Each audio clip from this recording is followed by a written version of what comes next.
Right. So up next, we're going to study the noun and a few cases that come under noun. Like, as you can see on the screen, we have a sentence. I want you to focus on the very first sentence that I've written. John threw a stone. In sentence 1, the noun John is the subject. It is the answer to the question who threw a stone. The group of words threw a stone is the predicate. The predicate contains the verb threw, right? Verb threw. What did John throw? A stone. Stone is the object which John threw. The noun stone is therefore called the object. But I want you to focus on the subject, right? More than the object, I want you to focus on the subject. John threw a stone, right? So, when a noun is used as a subject of a verb, it is said to be in the nominative case. Looking at the second sentence, the horse kicked the boy, right? The noun horse is the subject. It is the answer to the question who kicked the boy. The noun boy is the object. It is the answer to the question whom did the horse kick. So when a noun or a pronoun is used as the object of a verb, it is said to be in the objective or accusative case. Okay. Like for example, now, okay, I have two more example. I want you to focus on these two examples for now. Rama gave a ball. Rama gave Hari a ball. In each of these sentences, the noun ball is the object of gave. In the second sentence, we are told that Hari was a person to whom Rama gave a ball. The noun Hari is called the indirect object of the verb. The noun ball, which is also the ordinary object, is called the direct object. Right? For example, will you do me a favor? If we turn this sentence into will you do a favor to me? Yeah. Then again we have I bought Rama a ball. I bought a ball for Rama. So these are the examples of indirect and direct, right? Indirect and direct. Now I'm assuming that these two sentences were quite complicated for you guys, but don't you worry, okay? Nominative, accusative, all of these you will only understand through exercises. So for now, even if you didn't understand, chuck it. We'll do it again when exercises come, right? Moving ahead. Possessive case, right? Now, examine the very first sentence that I've given. This is Rama's umbrella. Rama's umbrella, the umbrella belonging to Rama, right? The form of the noun Rama is changed to Ramas to show ownership or possession.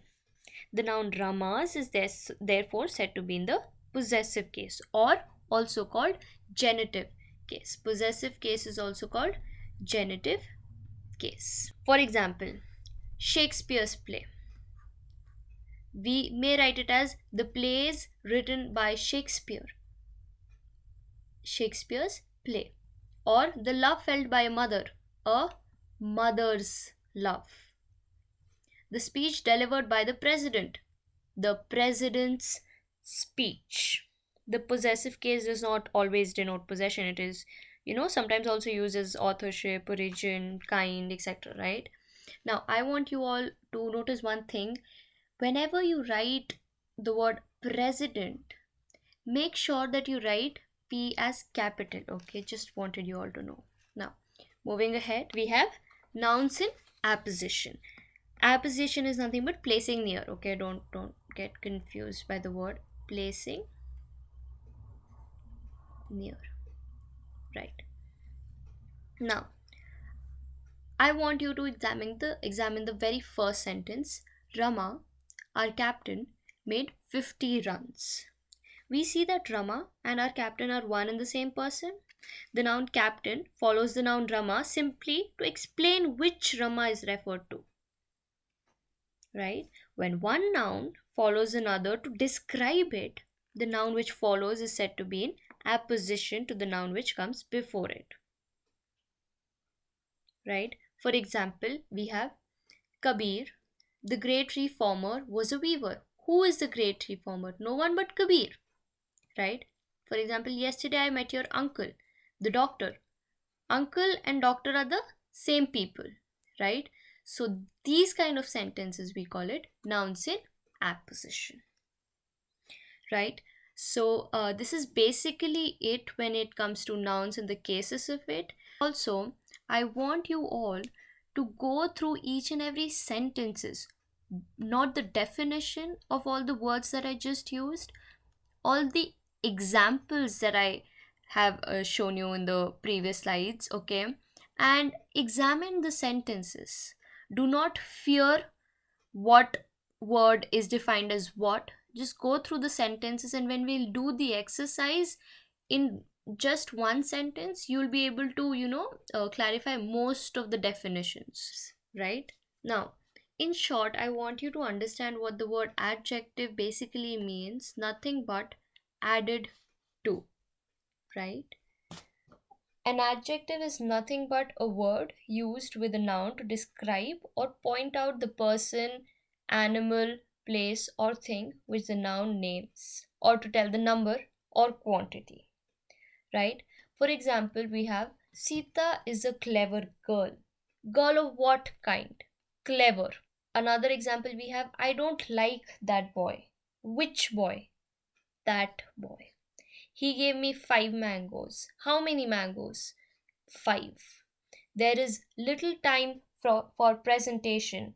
How much time? Little. So, nothing but a word used with the noun to describe or point out which the noun names or to tell the number or quantity. Right? Now, again, in adjective, we have two kinds of adjectives, attributively and predicatively. Right? So, now I want you to examine these two sentences, okay? The lazy boy was punished. Here, obviously, the adjective is lazy. So, in sentence 1, the adjective lazy is used along with the noun boy as an epithet or attribute. It is therefore called attributively, right? In sentence 2, the adjective lazy is used along with the verb is and forms part of the predicate, therefore called predicative. Moving ahead, these are a few kinds of adjectives that we're going to talk about. Now, I won't go deep into the definition of each of the kinds of adjectives I've just displayed here, but they all go with the definition go with the name, okay? So, adjectives of quality. For example, okay, let's understand each of these through examples, okay? Kolkata is a large city. Kolkata is a large city, okay? Or he is an honest man. He is an honest man, right? The word honest and the word large are adjectives of quality which describes quality. This adjective of quality is also called descriptive, right? So the very word descriptive means describing something, someone, place, person, anything, right? I hope the first one's clear to you. Second, we have adjectives of quantity. From the very name quantity, you must be aware what kind of adjective this is. For example, I'll still give you example. For example, I ate some rice. The word some, right? Okay, we have another example like he showed much patience. How much patience? Okay. He has little intelligence. The word little. Anything that shows quantity. Third, we have adjectives of number. Numeral. The hand has 5 fingers. The word 5. Few cats like cold water. Few. I have taught you many things. Many. They're all numeral adjectives. It's also called numeral adjective. Then we have demonstrative adjectives, which basically points out which person or thing is meant. For example, this boy is stronger than Hari. Demonstrative. By the very word, this boy is stronger than Hari. Right? The word this is demonstrative, right? So let's take another example. That boy is industrious. These mangoes are sour. So anything that demonstrates is called demonstrative adjectives. Basically points out which person or thing is meant, right? Up next we have emphasizing adjectives. The words own and very are used as emphasizing adjectives. For example, I saw it with my own eyes. My very adversary took my part. When we emphasize onto something, basically the word own and very come under emphasizing adjective. We basically use these two words to emphasize. Okay, now obviously there you'll come across more exceptions, but these are the basic two words that we use. Up next we have exclamatory adjective. The word what is sometimes used as an exclamatory adjective. For example, what genius, what an idea, what a blessing. They're all exclamatory adjectives. Now, moving on, we have comparison of adjectives. I want you to focus on these three sentences that I'm just writing here, okay? First one is Rama's mango is sweet. Okay, Rama's mango is sweet. Second, Hari's mango is sweeter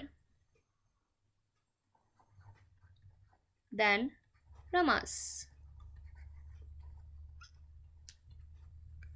And the third sentence is Govind's mango is the sweetest of all. These three sentences are basically degrees of comparison. Okay, the adjective sweet is said to be in the positive degree. The adjective sweeter is said to be in the comparative degree. The adjective sweetest is said to be in the superlative degree. By the very word positive, sweet, the mango is sweet, is very much positive. Okay, sweeter, obviously we are comparing it with some other, so comparative. And sweetest, well, superlative, above all, right? Moving on. Up next, we're gonna study articles. See, there's nothing much to learn in adjectives, so which is basically why I'm adjectives are literally words like brave, braver, bravest, fine, finer, finest, large, larger, largest. So moving on, we have articles. Forget any definition that you had of articles till now, till date. Up next, you're just gonna remember these three words when you remember the word articles, right? A and the. These are articles. That is all. Up next, we're gonna learn use of a and an. First, we're gonna use the use of a and an. Now, I want you to examine these two sentences for a while. I have a black and white dog. I have a black and a white dog. What does the first sentence mean? A dog that is partly black and white, right? Partly just a dog. There's only one dog who is partly white and black, correct? The second statement says, I have a black and a white dog. What does this mean? Meaning that person has two dogs. I have two dogs. One is black in color, the other is white in color, right? Hence, when two or more adjectives qualify the same noun, the article is used before the first adjective only. But when they qualify different nouns, expressed or understood, the article is normally used before each adjective. Let's take another example. The secretary and treasurer is absent. The secretary and the treasurer are absent. Two different people? Correct. This is basically adjectives. Use of a, also called a. Okay. Moving ahead, we have personal pronouns. For example, I, mine, you, yours, he, she. So when we read a story, we read it like we don't read it like Hari is absent because Hari is ill. We usually read it as Hari is absent because he is ill. So when we use he instead of any noun, it's called personal pronouns, right? Then we have reflexive and emphatic pronouns. Now, when self is added to my, your, him, her, it, okay, or selves is added to our, your, them, we get what are called reflexive pronouns. For example, I hurt myself. We hurt ourselves. They hurt themselves. They're all reflexive pronouns. Then we have I will do it myself. I myself saw him do it. We will see to it ourselves. It'll be seen that here the reflexive pronouns are used for the sake of emphasis. Something that is used, nothing but reflexive pronouns themselves, but putting more emphasis is called emphatic pronouns. Okay, really easy. Up next we have demonstrative, indefinite, and distributive. I want you to look at the first three statements here. This is a present from my uncle. These are merely excuses. That is the red fort, right?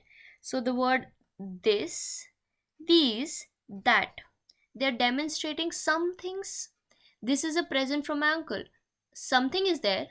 We are, naming it as this. So we are demonstrating something. The present, here these, and here that. So they're all demonstrative. Okay. Up next we have one hardly knows what to do. We did not see any of them again. Nobody was there to rescue the child. In these three sentences, one thing that is common is we're unsure about that very person. One hardly knows what to do. Who? We're not sure about that. We did not see any of them again. See, we didn't see any of them again. That's it.